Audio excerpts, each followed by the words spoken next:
काश्मीर परिसरामधील पहलगाम रस्त्यावर सुरक्षा वाढवली गेलेली आहे। पहलगामकडे येणाऱ्या पर्यटकांच्या गाड्यांची सुद्धा तपासणी होती। श्रीनगर ते पहलगाम रस्त्यावर गाड्यांच्या रांगा लागलेल्या आहेत आणि पहलगामवर झालेल्या दहशतवादी हल्ल्यानंतर पर्यटकांची संख्या कमी झालेली होती। मात्र आता पर्यटकांची पावलं पुन्हा एकदा पहलगामकडे वळल्यानं पर्यटकांच्या संख्येमध्ये सुद्धा वाढ झाली आहे। 4 दिवस सुट्टी आहे आणि त्यामुळे पर्यटकांचा कल जम्मू काश्मीरमध्ये पाहायला मिळतोय। मात्र त्या पार्श्वभूमीवर कोणताही अनुचित प्रकार घडू नये त्यासाठी कडक तपासणी करण्यात आलेली आहे। सुरक्षा यंत्रणांकडून गाड्यांची तपासणी होती। मी सध्या आहे पहलगाम श्रीनगर ते पहलगाम या रस्त्यावरती आणि गेल्या 2 दिवसापासून या परिसरात जर बघितलं तर बर्फवृष्टी होते आहे। काल रात्रीला कमी प्रमाणात बर्फवृष्टी झाली, त्यामुळे आज सकाळचं तापमान या ठिकाणचं -2 उणे झालेलं आहे। मी इथल्या रस्त्यावरची परिस्थिती तुम्हाला दाखवतोय।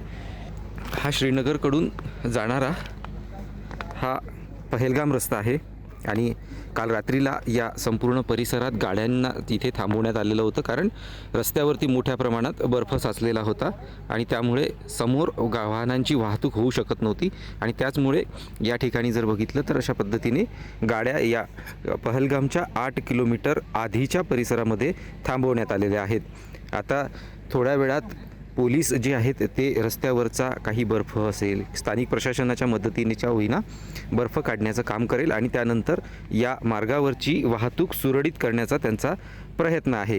कारण आज 25 जानेवारी आहे आणि 26 जानेवारी म्हणजेच प्रजासत्ताक दिनाच्या निमित्तानं का होईना या पहलगाम रस्त्यावरती ठिकठिकाणी पोलिसांचा देखील मोठा बंदोबस्त तैनात करण्यात आलेला आहे आणि सगळ्यात महत्त्वाचं म्हणजे प्रत्येक गाडीला तपासणी करूनच मात्र सोडण्यात येत आहेत। पर्यटकांना पोलिसांकडून चांगली मदत मिळते आहे, कारण प्रत्येक पर्यटकांना पोलिसांची मदत लाभते आहे। पोलीस योग्य पद्धतीने मदत करत आहेत। पुढे वातावरण जर व्यवस्थित नसेल, रस्ता उघडलेला नसेल तर त्यासाठी देखील पोलीस या ठिकाणी मदत करताना दिसत आहेत। छगन जाधव, पहलगाम, काश्मीर पुढारी न्यूज।